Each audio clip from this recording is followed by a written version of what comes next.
Welcome back in. Fourth and final hour live from the Taco Terrace here at Social Taco in Homewood next to City Hall. If you can't make it in today, we go off the air at 2 o'clock.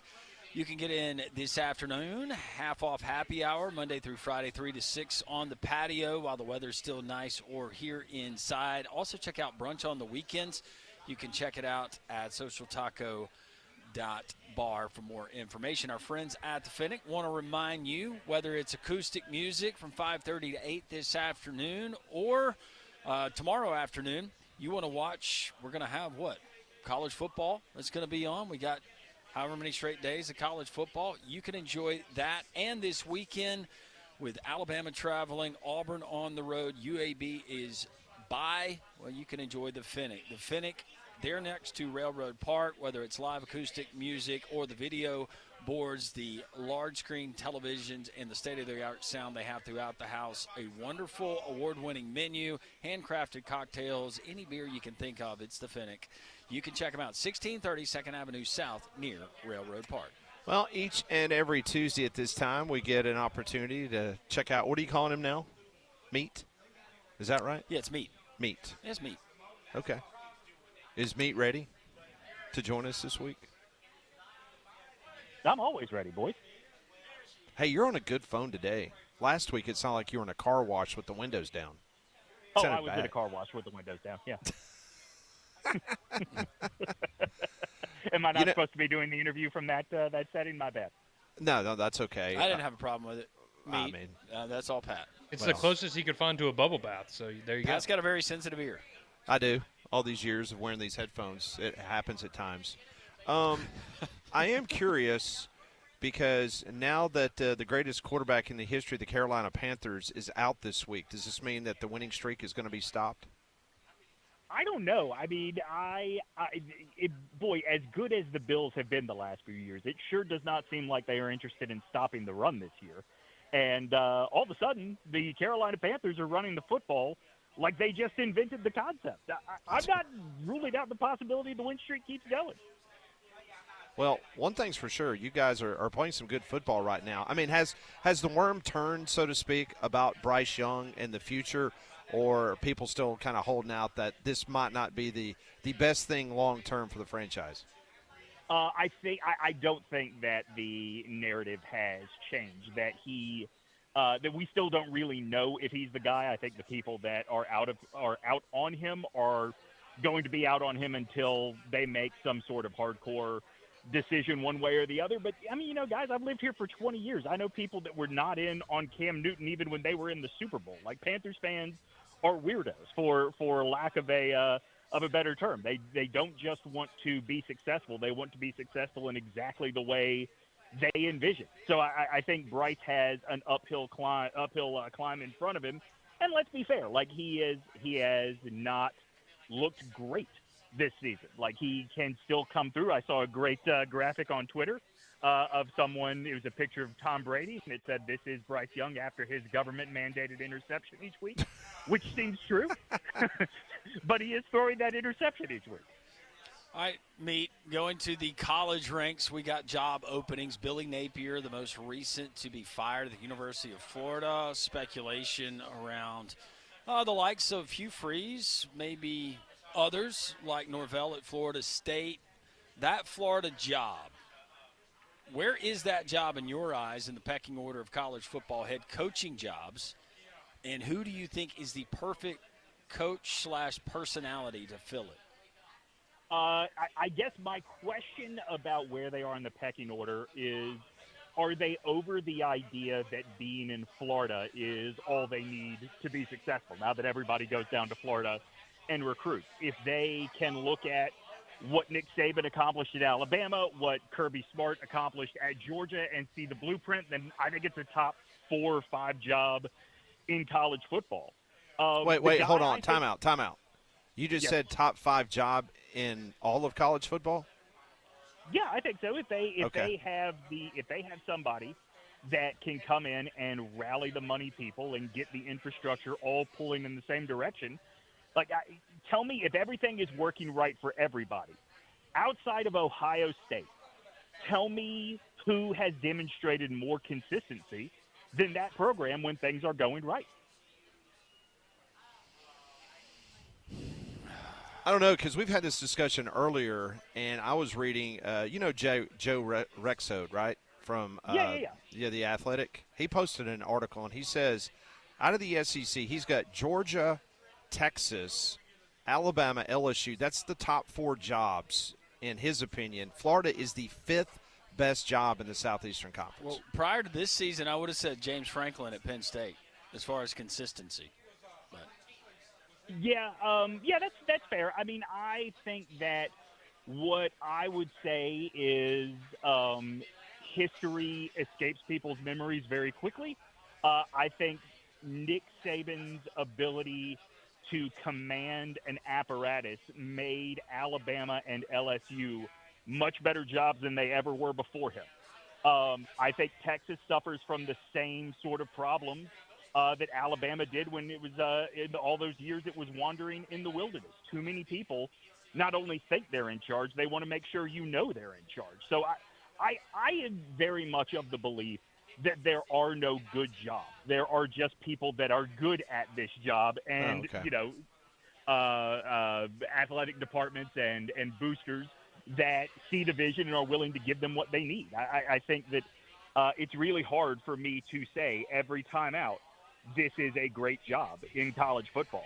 In terms of who the guy would be, to go back to your question, Landrum, I kind of think Elijah Drinkwitz is the second coming of Spurrier in that he puts up a lot of points, and if you are not a fan of his team, you kind of think he's a jerk, and that's sort of what Florida's looking for. I agree. I think you need a little bit of a jerk. I think that's what Florida has sort of defined itself with all of its great coaches. I mean, Urban Meyer does not seem like a dude I want to hang out with, and he is, he was the greatest winner they've ever had there. I think about great leaders, and a lot of the great leaders that I can think of, whether it's been in sports or in other areas of business, are generally not people that I see myself hanging out with. I mean, that is probably true. I think there is an element of personality management when you are dealing with athletes that are making the salaries that now even college football players are, that you have to know how to manage those guys. That doesn't necessarily mean you have to be their best friend. No, and it's great if you get the complete package of that guy who is easygoing, who is fun, who likes to yuck it up with his players and his coaches. But there's also something to be said of that coach that puts the fear of God in everybody in that building, but also is the first to go and love on and pat on the back when you do something well. Those kind of coaches are the ones that you run through a brick wall for.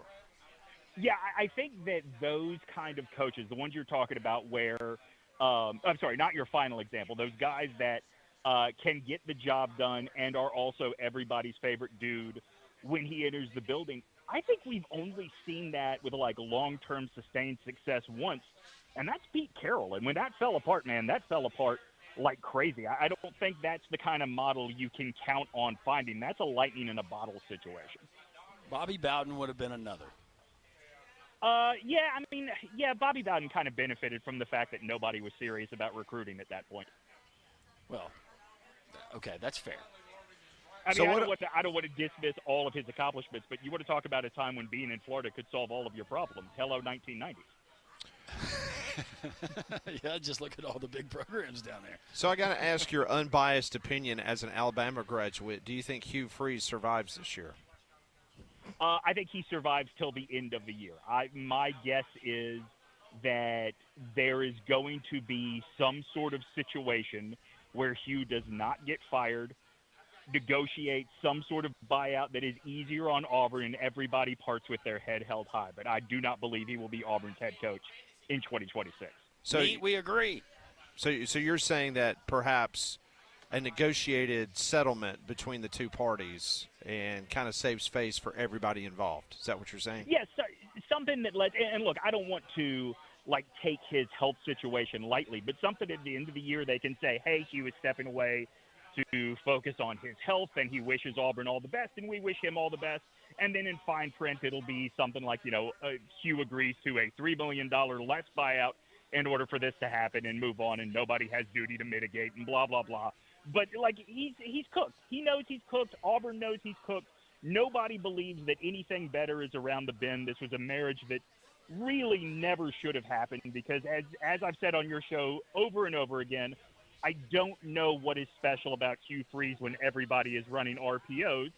And now Auburn is ready to face facts. They made a bad hire, and they'll move on, but they'll do it in a way that doesn't make the situation look any worse than it already does. For those of you who have or don't remember, Demetri is the gentleman, the guest that came on our show last year when we were here at Social Taco and correctly predicted 7 weeks before it happened that Nick Saban would be retiring, or 2 years ago. I was about to say, if I did that last year, I wouldn't be as smart as I am. No, but it was 2 years ago that you told us, and everybody, well, some people had nasty things to say on our text line. A lot of people questioned it. I don't question your prophecies now. Listen, I'm no smarter than any other man, Landrum Roberts. I just don't deny what I see right in front of my face. Well, you're meat, but you're not a meathead. Demetri, that makes you smarter than a lot of people. That's true. I've been saying that privately. I just didn't want to put it out there on air, comrade. All right, so any hint about the bubble bath coming up later this week? Yeah, I am wondering if we are now in an age of nobody gets promoted up to an SEC job anymore. Do you have to be coming from, if not a blue blood program, you have to have been a successful head coach at a Power 4 program if you ever want to coach at one of these 16 schools. Because I don't see a whole lot of people rushing to promote or to go out and nab whoever the hot coordinator is this cycle. Okay, so that's coming up on SEC Unfiltered College Football Bubble Bath. Ravanos. Yes, Meat. Okay. You nailed it. Meet Ravanos. Can I give you another family nickname I had as a child? Is it Radio OK? Please tell me. Yeah. Please tell me it was Spanky. No, whereas my father called me Meat, I had older cousins that called me Demetri the Peach. And it was not until I got much older that I realized that they may have been making fun of me. But at the time, I felt like I was 10 feet tall and bulletproof. Demetri the Peach. There you go. Feel free to use them interchangeably. Okay. All right. Demetri, we always appreciate it. Thank you. Always a fun conversation. All right, boys. Always good talking to you. See you. Well, Demetri Ravanos. Check it out. The College Football Bubble Bath, SEC Unfiltered. And he joined us on the Higginbotham Hotline. Yeah, Higginbotham is your one-source solution for insurance, financial, and HR services. We roll on this Tuesday. We're live at Social Taco. Be here until 1 o'clock. We are done with guests, so the rest of the show is all yours. 1-800-239-WJOX, the Courtesy GMC text line, 205-834-9450.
It is 1:17. The crowd continues to shuffle in. We'll be here until 1 o'clock. We're here each and every Tuesday from 10 until 2 at Social Taco. These chicken feathers are amazing. They're amazing every week, but the way that they brine the all white meat chicken and then they put the batter on it, they deep fry it, and then they hit it with the proprietary blend of seasoning that they were nice enough to send us home with.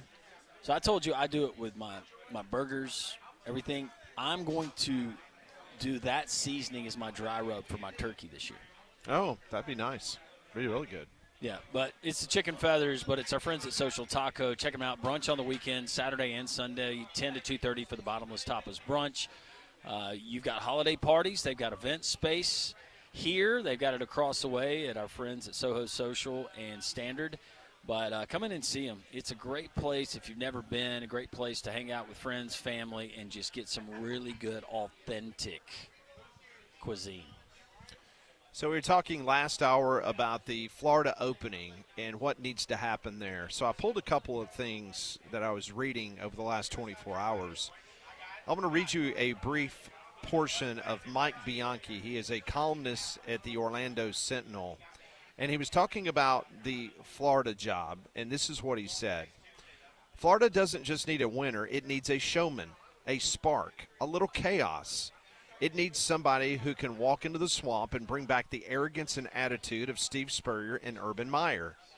Kiffin is the only candidate whose hiring can immediately do that. Napier wasn't a bad hire in theory. He came from the Saban School of Structure and Process. He had a plan. He had patience. He talked about culture, alignment, and a long-term vision. But in the SEC, there's no time for deliberation or to be patient, process-driven program building.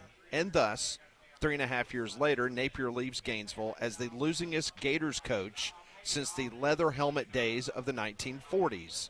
There's no other way of looking at it. His hiring was a disaster, financially, competitively, and stylistically. He had every resource imaginable. An army of support staff, a $51 million contract, and a $90 million facility that gleams like an Apple store.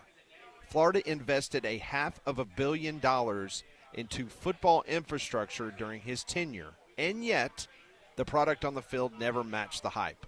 Napier's Gators weren't just losing, they were mundane, predictable, lifeless. The ultimate sin in Florida football isn't failure, it's boredom. That's why Lane Kiffin is the antidote. He's Steve Spurrier with Twitter. I mean, I was like, wow. That's very well done. I mean, I was like, he's Steve Spurrier with Twitter. Yeah. Can you imagine if the old ball coach had Twitter back in the early 90s when he had that thing rolling in Gainesville? That would have been crazy. So speaking of the old ball coach, Steve Spurrier gave an interview. He said the following: I hope we can get this one right. They're throwing Lane's name out there a lot, and he'd be good here. Look at what he's done at Ole Miss. That's going all the way back to when I was playing, so long time ago. Drinkwitz is another one, even Gruden. There are several others, but Lane is being mentioned more than the other guys, it seems like. End of quote. Yeah, and I absolutely see Lane being a fit at Florida. Everything that Mike said when he wrote that and everything that Steve Spurrier said. But if you can't get Lane, who is that next guy? Oh, see, that's the problem. If that's the problem. If that's who you're going after with that all your personality, eggs in Lane Kiffin's basket, who is that next guy? Of the names that have been mentioned, I don't know if they check all of those boxes. Well, it's not James Franklin. Okay, seriously, because I think he's done a fantastic job, and I know it wouldn't win the press conference the same way Lane Kiffin did. Do you think that Drinkwitz would be a serious candidate for Florida? That's something that they would do? I think so. I mean, he's done a fantastic job at Missouri. He really has. But I don't know if Drink, and he has done a fantastic job. He's exceeded my expectations. I never thought that he would be able to have one double-digit win season, much less, a couple. Yeah. But I don't know. Again, and it's all timing based too. So if you're going to put all your eggs in the Lane Kiffin basket, and you're making the push right now and working behind the scenes and working with Jimmy Sexton, you better be hoping that he doesn't hang you out to dry at the very end. I mean, do you guys get the feeling that James Franklin for a lot of these jobs might be the backup? I was reading some. I think he's the backup to the backup. I do too. Just because of all of the negative pub that came with Penn State this year and the albatross that has been not being able to win big games against ranked opponents. So let's just say that he gets a job. Let's just say he goes to Virginia Tech. And let's say Virginia Tech says, okay, we'll pay you $7 million to be the head coach at Virginia Tech, which would be really good for Penn State because Penn State owes him a little bit above $8 million a year. And if he takes another job, so that's $7 million off the $8 million that Penn State. So, I mean, Penn State, it looks like it's a big headline saying that, oh, my gosh, they just paid the second largest buyout in the history of college football to get rid of James Franklin. But at the end of the day, James Franklin wants to work again. I mean, we're not talking about someone that's 74 years old. James Franklin wants to work again, and I think he's going to work again in this next cycle. I think he'll be a head coach next year, which it also begs to differ all these other people that are looking at potentially firing their coaches. And I'm not talking about Auburn. I'm talking about what Florida did. They see that they need to just pull the Band-Aid off immediately and move on. And in the long run, it's going to pay off. And I think it's going to pay off for Penn State making the change when they did.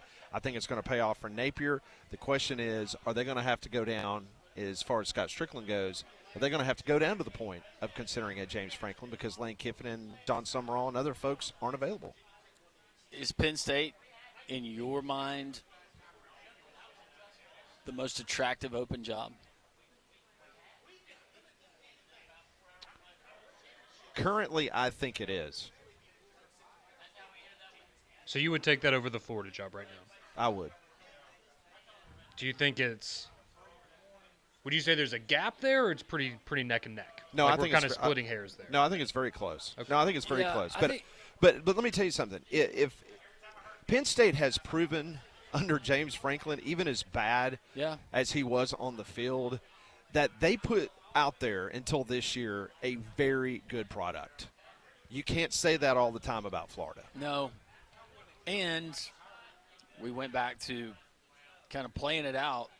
What's the path of least resistance? If James Franklin couldn't win the big games, but he could consistently win at least 9 games a year, 10, 11, some years, just finding that guy who's just a little bit better in the big games. Obviously, resources are there. Path of least resistance, if you're looking at the Big Ten, the SEC's not going anywhere. You're sharing a state with Pitt and Temple. Yeah. Penn State, that's going to be the bigger draw. It's still a national brand. I think it is Penn State. Yeah. The problem for Penn State is who did they have circled, and did that guy sign an extension already with the University of Indiana? Or Possibly Indiana so. University, excuse me. Well, and not picking on him, but once again, why would Penn State want to go hire a person like Matt Rule who can't win the big game himself? Right. And once again, Matt Rule proved that Nebraska gets to be a ranked team and they can't beat Minnesota. Maybe this is finally Matt Campbell's time to shine. What if they had it all worked out and Urban Meyer said, I'll do it? Who knows? Because someone probably could pluck Matt Campbell out of Ames, Iowa. Well, that's what I'm saying. Like, it just feels like maybe this is finally the time that because, he's been mentioned in, every head coaching vacancy for the last It's 7, 8 years almost now. What's so interesting that his name was really hot, and then you had a few years where Iowa State was not in any conversation, and then the last couple of years And now he's had the best teams that he's had in Ames, and he got a contract extension, and he gave, I think, a lot of his money back to the collective so that he can go out and get some players. But you're right, Conrad. It might be the time. If you're his agent, it might be a situation where they're like going, you know what? Now's the time to strike because you might not get this opportunity again. So we'll see. When we come back, we'll do some Pat Ponders. We will close out this edition of Three Man Front. This is Jock's Three Man Front live from Social Taco.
It is 1:31 on Jocks. You know, last night we had a pair of NFL games, Monday Night Football. There's a heavy rumor going around the NFL today.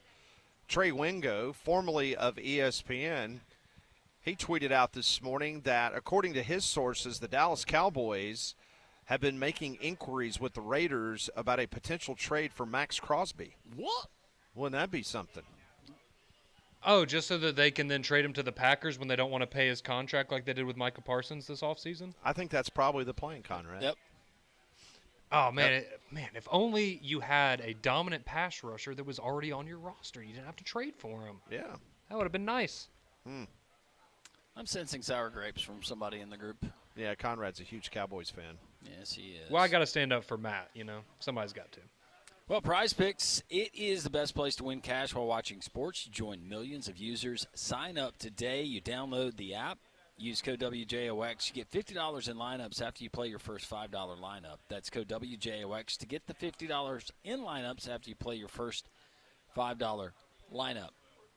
Tonight we're going to go college football. Conrad, I hope you are ready. We have a couple of games, and they are doozies. One inside of Pitbull Stadium, FIU, Florida International University, taking on Kennesaw State, the Owls. Keone Jenkins, he is the quarterback for FIU. Prize Picks has the projected passing yards at 176.5. Are you going more or less? I will let you know that in his last game, he threw for 184 yards. He did do that. He also has the 131st best quarterback ranking of all FBS teams. So I'm going to go less for Mr. Jenkins. All right. We're going to go less there because Conrad doesn't like him. Maverick McIver. That's right. It's Western personal. Kentucky quarterback. They take on Louisiana Tech in Ruston today. 257.5 passing yards for Maverick McIver. More or less? We'll go more for him. He has twice as many passing yards as Jenkins on the season, so I feel a little more confident in that one. All right, less on Jenkins with the 176.5, more on Maverick with the 257.5. If we hit both of those, we win. You can be a winner too. Download the Prize Picks app. Remember code WJOX to get the $50 in lineups after you play your first $5 lineup. Prize Picks, it's good to be right. All right, let's do some Pat Ponders, brought to you by Courtesy GMC and Trustful. I want to know what you're thinking. Tell me what's on your mind. It's time for Pat Ponders. Brought to you by Courtesy GMC and Trustful. Get by and see them off of I-459 exit 32. Visit their online inventory at courtesybirmingham.com. All right, question number 1. What fan base has more confidence for this Saturday's game? Is it Auburn or Arkansas? I will say Arkansas. Because if they have watched that Auburn offense, as bad as their defense has been, they probably feel like they can limit Auburn offensively, and I do believe that they can score 30 or more points on everybody that they play. So I think it's the Arkansas fans. Yeah, It's absolutely Arkansas, and I think Landrum laid it out pretty well there. You have, in terms of yards per game, Arkansas is now the number one offense in the SEC, despite the fact their record would never indicate that. But yeah, I mean, if you're Arkansas, you look at this game and you go, all we've got to probably do is score 28 points and we're going to win this game. Yeah, I think you feel really good if you're Arkansas that you're going to have a great opportunity this weekend, and that's a shame because this is a game coming into the year that if you're an Auburn fan, you probably didn't think twice about. Yeah. It. And if it continues to go the way that it's gone in the other Auburn SEC games, you don't even have to score 28. No, you score 21. will get Right. it done. You're right. No, I think it's Arkansas too, because kind of like what Landrum and Conrad, just to reiterate, you don't have to score a lot of points to be able to beat Auburn in this offense. So, Question number 2. Which SEC team has been the biggest bust so far? There's a lot of options. It's all relative. I'll go Auburn, just based on their roster. I thought that they would split the road games with Oklahoma and Texas A&M.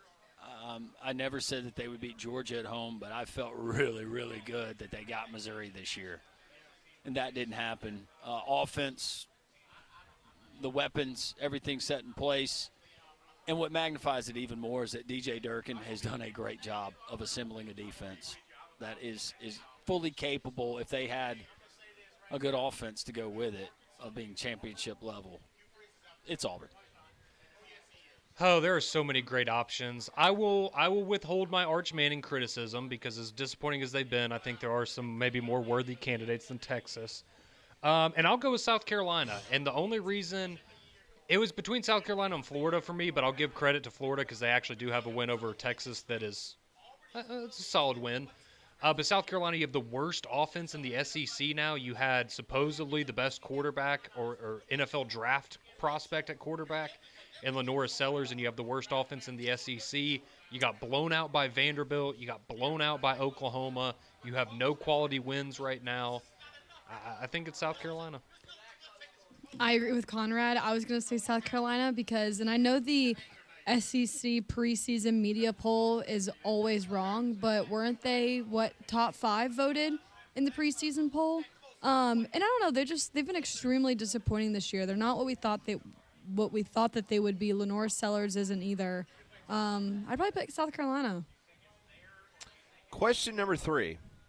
By the end of the decade, the NFL is eyeing expansion of its international slate.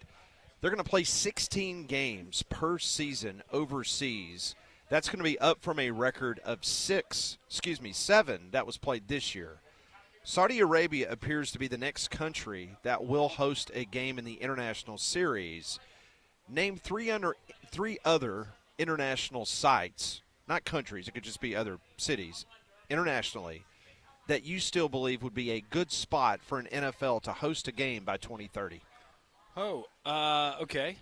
Let's go.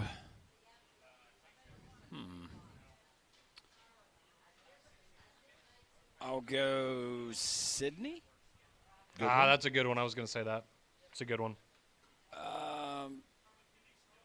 Just going back to World League, Barcelona, or no? They will be in Spain this year. Okay. Is it Madrid that they're playing in Yes, this year? Madrid. How about our friends in? But that's okay. And Barcelona's a great city. I mean, that could be one of them. And then last but not least, I want to go. Does it have to be Europe or just anywhere else? No, it could be anywhere in the world. I want to go Ireland. Let's play one in that new Bahamas stadium. The one where the Blazers played? Yeah, that they redid the stadium where you can't just walk down there and participate during a game. You can And I'm thinking about the broadcast. You got Atlantis. That'd be fun. Oh, that'd be awesome. Okay. Okay, well, Sydney was the first place I thought of that Landry brought up. I think Sydney, there's maybe a couple locations, maybe like Perth or something if you want to do something else in Australia, but I think Sydney would be a home run. I think I would say Dubai, right, because that's somebody where people would want to go and make that a vacation and excursion kind of thing.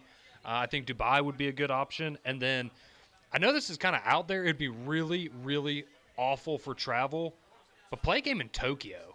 That would be awesome. Yeah, that's good. That would be very cool. Conrad, you're stealing all my answers because I was going to say Tokyo. I'm sorry. No. I was just thinking about countries where our NFL fans that go over there and maybe overindulge, they don't go to prison for a long period of time. That's a good point. I actually have, so one of my buddies, he lives over in London. He actually went to the Jaguars game this past week and said it was awesome. Said he saw all 32 teams represented in jerseys. Like, it's just a massive collection of football fans just supporting their team and just going to take in the sport. It's like an NFL quilt. Yeah. My 3 would be Scotland. I almost went Scotland. That's a good one. I would go Sweden, Stockholm. Sweden? And I would go Johannesburg, South Africa. It's another good one. That'd be cool. Because they've never played on the continent of Africa. That's good. It's almost like Pat comes up with these questions and has time to prepare the answers, Landrum. That is definitely noted, Conrad. Thank you. Question number 4. Lou Gehrig's final Yankees jersey will be auctioned off tomorrow, and it's expected to fetch at least $4 million. What? $4 million for the final jersey. He never watched it. Played all those straight games in it. Of Lou Gehrig. What famous player's final jersey would you love to acquire if money was no object?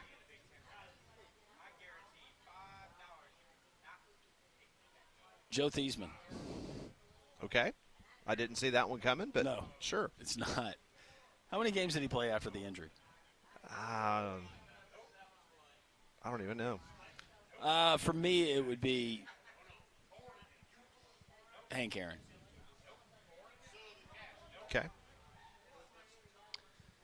Yeah, I mean, if we're going all-time historic, I think it'd be hard to pass up a Babe Ruth game-worn jersey from, the end of his career. I think that would be awesome. But in terms of a more modern player, I have two Michael Jordan jerseys, but neither one of them are from when he was with the Bulls. yeah, they're not Bulls jerseys. I have a Wizards and a Barons jersey. Yeah, Michael Jordan would be cool. Of course, mine would be Ozzie Smith. Yeah. Goes without saying. No way. All right, we're joined on set by a special guest as we wrap up Pat Ponders.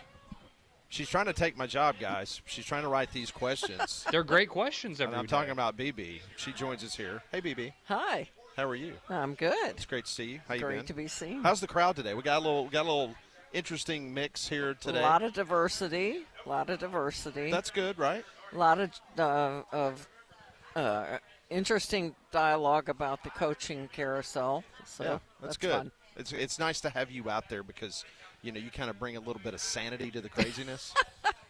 So we appreciate that. All right, final question of the day, and it's written by BB. You have a free 6+ hour rental of a stretch limousine on a Saturday, but it's not during the football season. So it's out of football season, it's just on a Saturday. You got 6+ hour rental of a stretch limousine. Describe how you would fill the time and who would you want to accompany you. And BB points out, of course, she is so much fun to hang with that you need to consider BB. Mm-hmm.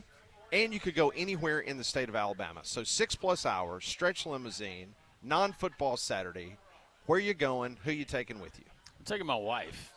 Nobody else is invited. It's just me and wife. And trying to think where here in the state we would go where we could get back in that 6-hour time frame. There's a lot of different places, but where would we want to go? What would be a scenic place here in the state of Alabama outside of Birmingham? How far is the first place that came to my mind? How far away is Fairhope from here? You're looking about I was thinking 5 the beach. hours. 5 hours. Too far. Okay. You're going to get dropped off by the limo in Greenville. Oh, that's on the way fine. back. I'll go to the Bates House of Turkey. I'll be fine. The Botanical Gardens. Yeah, but outside of Birmingham. Oh, outside Yeah. of Birmingham? Yeah. Need a little highway time, you know what I'm saying? Yeah. There's always Bucky's Landrum. Mentone, when I'm not taking my wife to Buc-ee's. No offense to Buc-ee's. That's mine and Landrum's. That's me and Pat's place. Yeah, Oh, that's our place. okay. We don't. Okay. We don't let our spouses go there. No. It's just us. So it's our time. We have to carve time out to do that. I wrote this question, but I honestly didn't think about it in my own terms. See, I do that too. See, you know what I'm talking about? Like, I'll write these, and then I'll be like going, okay. That's why I ponder That's these why things. I would probably arrange for to take all 5 of my grandkids to an excursion Hold on day. a second. I'm just reading your question. That's not in the mix. It just says, okay, well, now you said who would you want to accompany you. So it Right. could be multiple people. Yeah, it could be multiple people. Okay. Absolutely. You could take, I mean, All right, so where are you taking it? stretch limo, take a party. Okay, so where you going? You're not taking Don Don?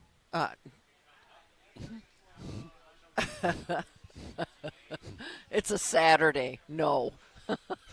It's only on a Tuesday, right? I'd probably snag my grandkids and I would treat them to a movie, a great lunch. We'd go to some fun place like walk-ons or something, and then I'd take them to the trampoline park, and I don't know. I'd just do a fun day and have them all, because honestly, even though we all live in Chelsea, the cousins don't get time to hang together and really enjoy each other's company much because everybody's going in so many different directions. So my first thought is I would just entertain the grandkids they would have a blast. They'd have so much fun, and they'd remember it forever. All right, quickly, Conrad, Molly, where you going? Who you taking? Oh, I know exactly where I'm going. I'm taking my wife and then our group of friends, and because there's about 10 of us with me and my friends and our spouses. We're going to Huntsville, Alabama. We're going to the Space and Rocket Center. That's There you what we're go. going to go do. That was my favorite place to go as a kid. Again, you just got to think about, though, time. Huntsville's not that. It's like an Is that hour and a far? half, hour and a Yeah. half there, hour and a half back, 3 hours at the Space and Rocket Center. We're good to go. Okay. All right. How about you, Molly? I'm going up to the Rickwood Caverns to go exploring with my family. Okay. Is that what is it? What is it? Indigenous Caverns? What is that called now? Is that what we're talking about? I don't know. I didn't know they changed the name. You're It talking was about the the Soto Soto? Caverns. Yeah. Is What's that- it called now? Is that the Conrad Cavern? Cavern? No. That's a different one. They, Can't they've- get into mine anymore, BB. They've closed that one off. Okay. We're going to Nakalula Falls. There you go. If Go it to was Gaston. just me and I could do it with a couple of girlfriends, I would head to Coleman and Gunnersville, different places where I know they have fantastic downtowns for shopping. Yeah, there you go.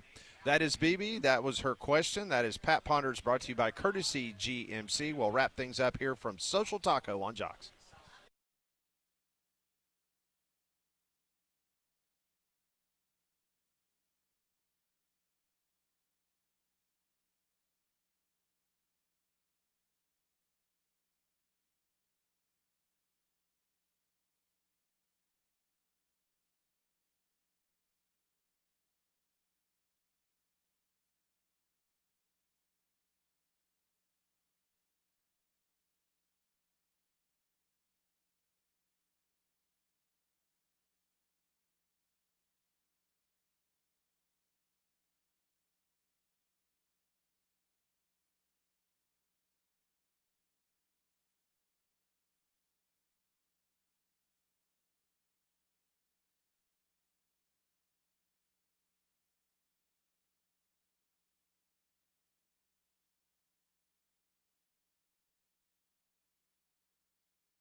It is 1:51. Want to thank everyone again for stopping by and seeing us. We're here each and every Tuesday at Social Taco from 10 until 2 in Homewood. So make plans. Come join us next Tuesday. Well, as football season moves on, you know that means changes in the weather are coming, and you need to protect your HVAC system with a Train checkup from a comfort specialist so that when the cold weather hits, you'll have peace of mind that you're protected by America's most reliable and most trusted brand. So to find out more and to find a comfort specialist near you, visit Train.com. It's hard to stop a train. If you missed any of our interviews today, Mike Griffith from Dog Nation, the AJC, he kind of got everybody all riled up in the first 30 minutes of the show. He does that. Yeah, Dwyer Brown from the Field of Dreams movie. He played Kevin Costner's father in the movie. If you have not seen it, you need to go see it, or go by and see him this Sunday at Rickwood Field for the Home Run Derby. He will be there signing autograph, taking pictures. Eric G. from 92.9 The Ticket in Fayetteville, Arkansas, previewed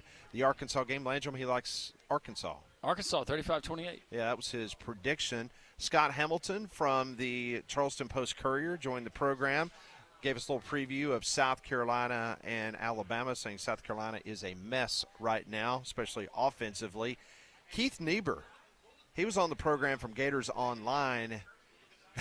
The last 3 or 4 minutes was probably the most interesting for our audience because he detailed how bad it was under Brian Harsin when he used to cover Auburn for Auburn Undercover. Yeah, if you're unclear of how that thing was unfolding when Harsin was here, go back and listen to that. Yeah, that will kind of sum things up. And Demetri Ravanos, he joined the show at 1 o'clock from SEC Unfiltered, the college football bubble bath. Tomorrow on the show, I can already tell you, Brian Edwards will be by at 10:45, giving us some picks for the weekend, NFL picks and college football. Chris Stewart, the voice of the Alabama Crimson Tide, at 11.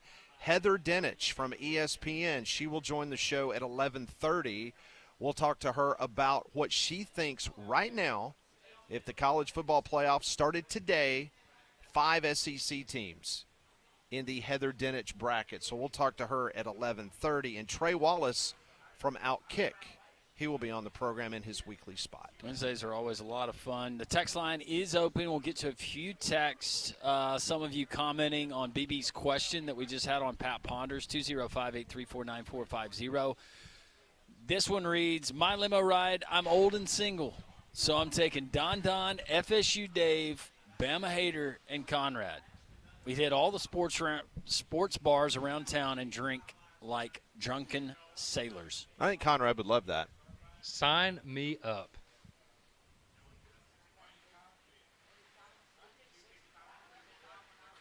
That would be To be a fly on the wall there, am I right? Quite a dichotomy. I feel sorry for the driver.